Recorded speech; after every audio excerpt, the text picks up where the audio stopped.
Doctor Shama Muhammad, ഇത് രാജ്യം കണ്ട ഏറ്റവും വലിയ കൊള്ളയാണെന്നാണല്ലോ രാഹുൽ ഗാന്ധിയും മല്ലികാർജുൻ ഖാർഗെയും ഒക്കെ പറയുന്നത്. എന്തടിസ്ഥാനത്തിലാണെന്നാണ് ഗോപാലകൃഷ്ണൻ ചോദിക്കുന്നത്?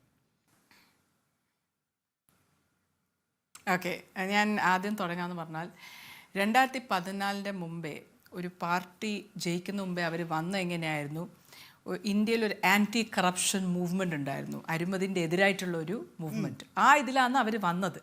പക്ഷേ വന്നതിന് ശേഷം അവർ ഉപയോഗിച്ചത് EDയും IT ഡിപ്പാർട്ട്മെൻറ്റും ആഹിതമായിട്ട് എക്സ്റ്റോർഷൻ റാക്കറ്റ്. ഇന്നത്തെ ഇന്ത്യൻ എക്സ്പ്രസ്സിലെ ഹെഡിങ് ഞാൻ പറഞ്ഞുതരാം. 3 of the top 5 donors bought bonds with ED and IT knocking on their door. 5 പേരിൽ 3 ഏറ്റവും വലിയ ഡോണേഴ്സ് EDയും ഇൻകം ടാക്സ് ഡിപ്പാർട്ട്മെൻറ്റ് അവരെടുത്ത് വന്നു ഭീഷണിപ്പെടുത്തിയതിൻ്റെ ശേഷമാണ്. അത് ആരാന്ന് പറഞ്ഞാൽ വേദാന്ത, മെഗാ എൻ്റർപ്രൈസസ്, പിന്നെ എന്താ അതിൻ്റെ പേര്, ലോട്ടറി, ഫ്യൂച്ചർ ഗെയിമിംഗ്, ഇവർ 3. നിങ്ങൾ മനസ്സിലാക്കേണ്ടതെന്ന് പറഞ്ഞാൽ ഇവിടെ എന്താ നമ്മൾ കാണുന്നതെന്ന് പറഞ്ഞാൽ 1300 കമ്പനീസാണ് ഡൊണേറ്റ് ചെയ്തത്. ഇപ്പം അതിൽ 6000-ലധികം കോടി ആയിരിക്കാം പോയത് BJP. ഇപ്പം അഡ്വക്കേറ്റ് ഒരു കാര്യം പറഞ്ഞു, BJPയുടെ പ്രതിനിധി എന്താ പറഞ്ഞത്, ഇതിനെന്താ പ്രശ്നം? ഇതിൻ്റെ പ്രശ്നം ഞാൻ പറഞ്ഞുതരാം. ഇതിൻ്റെ പ്രശ്നം 2014 മുമ്പേ 2016 ഈ ആക്ട് വന്നത്. അതിൻ്റെ മുമ്പേ എങ്ങനെയായിരുന്നു, ഒരു കമ്പനിയിൽ നിങ്ങൾക്ക് ഞാൻ അന്ന് പറഞ്ഞ പോലെ നിങ്ങളെ പ്രോഫിറ്റിൻ്റെ 3 കൊല്ലത്തെ പ്രോഫിറ്റിൻ്റെ ആവറേജ് എടുത്തിട്ട് 7% നിങ്ങൾക്ക് ഇടാൻ പറ്റുള്ളൂ. നിങ്ങളെ കമ്പനിയുടെ സ്റ്റേറ്റ്മെൻറ്റ് ഉണ്ടാവും, ആനുവൽ സ്റ്റേറ്റ്മെൻറ്റിൽ ഈ എമൗണ്ട് ഉണ്ടാവും, ഏത് പാർട്ടിക്കാണ് ഞാൻ ഈ എമൗണ്ട് കൊടുത്തതെന്ന്. ആ എമൗണ്ട് നമുക്ക് കൊടുക്കാൻ പറ്റുള്ളൂ. ഇവർ RBI ആക്ട് മാറ്റി, അതൊക്കെ നമുക്ക് നേരത്തെ ചർച്ച ചെയ്തിട്ടുള്ള വിഷയമാണ്. പുതിയ വിവരങ്ങൾ കൂടി വന്നപ്പോ ഡോക്ടർ ഷമാ മുഹമ്മദ്, എങ്ങനെയാണ് രാജ്യം കണ്ട ഏറ്റവും വലിയ കൊള്ളയാകുന്നത്? അതാ ഞാൻ പറയുന്നത് നികേഷ്. അതിന്റെ മെയിൻ തിങ് എന്താന്ന് പറഞ്ഞാൽ, ഇദ്ദേഹം ചോദിച്ചു എന്താ മെയിൻ. പണ്ട് നിങ്ങൾക്ക് ആരാ പൈസ കൊടുക്കുന്നത്, ഏത് കമ്പനിയാണ് കൊടുക്കുന്നത്, അവരെ പ്രോഫിറ്റിന്റെ വേലയെ നമ്മൾ കൊടുക്കാൻ പറ്റുള്ളൂ. ആ പ്രോഫിറ്റിന് വെറും 7% കൊടുക്കാൻ പറ്റുള്ളൂ. 3 കൊല്ലത്തിന്റെ ആവറേജ് പ്രോഫിറ്റിന്റെ മേലെ 7%. ഇപ്പം ഈ ആക്ട് മാറ്റിയതിന്റെ നിങ്ങൾക്ക് അൺലിമിറ്റഡ് എമൗണ്ട്, എത്രയും FCRA മാറ്റി നിങ്ങൾക്ക് പുറത്തുനിന്ന് വരെ പൈസ. മനസ്സിലാക്കണം ഇതിന്റെ. അതും നിങ്ങൾ അറിയണ്ട, ആരും അറിയണ്ട ഈ പൈസ ആരെ കൊടുക്കുന്നത്.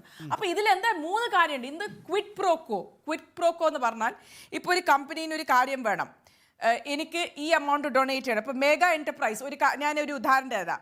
അവർ ഏപ്രിൽ 2023 140 കോടി കൊടുത്തു ഇലക്ട്രൽ ബോണ്ടായിട്ട് BJPക്ക്. അതിൻ്റെ ശേഷം അവർക്ക് 14,000 കോടിയുടെ താനെ ബോറിവലി ട്വിൻ ടണൽ പ്രൊജക്ട് കിട്ടി. അതെന്താണ്? Quit pro quo. Jindal steel and power കൊടുത്തു 25 കോടി 7th October 2022. 10th October 2022 അവർക്ക് കോൾ മൈൻ്റെ പ്രോജക്റ്റ് കിട്ടി. That is called quid pro quo. മറ്റേത് ഞങ്ങൾ പറയുന്നത് പറഞ്ഞാൽ എക്സ്റ്റോർഷൻ എങ്ങനെയാ? ഈ ഹെറ്ററോ ഫാർമ യശോദ ഹോസ്പിറ്റൽ അവരടുത്ത് EDയുടെ റെയ്ഡ് ഉണ്ടായിരുന്നു. അതിൻ്റെ ശേഷം അവർ കൊടുത്തു 40 കോടി. That is called extortion.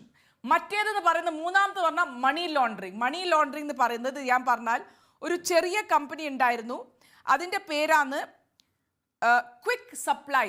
അതിൻ്റെ ആനുവൽ പ്രോഫിറ്റ് എന്താ? 21 കോടി. പക്ഷെ അവർ കൊടുത്തത് എത്രയാ?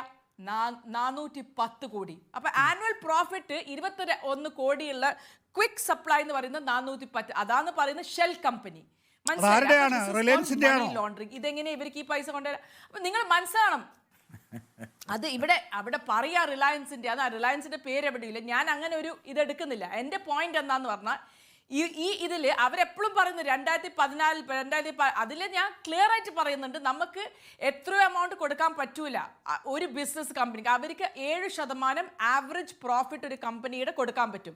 അവരെ ആനുവൽ സ്റ്റേറ്റ്മെന്റിൽ ഏത് പാർട്ടിക്കാ പൈസ കമ്പനി കൊടുത്തത് ഉണ്ടാവണം. ഇതൊന്നുമില്ല. ഇത് ആർക്കും എത്ര പൈസയും കൊടുക്കാൻ പറ്റും.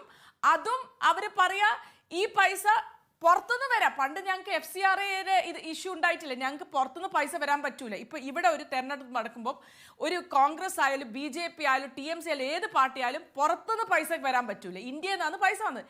ഇത് പുറത്തുനിന്ന് വരാം. അപ്പൊ അതിന്റെ ക്ലിയർ ആണ് ഇവിടെയുള്ള കമ്പനീസോ ഇവിടെ ഇല്ലാത്ത കമ്പനീസ്, ഷെൽ കമ്പനീസ്, സീഷെൽസ് എന്ന് പറയുന്ന സ്ഥലത്തെല്ലാം ഷെൽ കമ്പനീസ് ഉണ്ടാക്കിയിട്ട് അവിടുന്ന് പൈസ ഇങ്ങോട്ട് കൊണ്ടുവരാൻ പറ്റുമല്ലോ.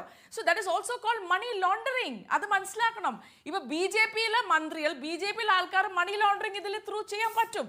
അപ്പൊ ഇതെന്ന് പറയുന്നത് ഞാൻ സത്യം പറയുന്നത് ഏറ്റവും വലിയ സ്കാമാണ്. ശരി, രാജ്യം കണ്ട ഏറ്റവും വലിയ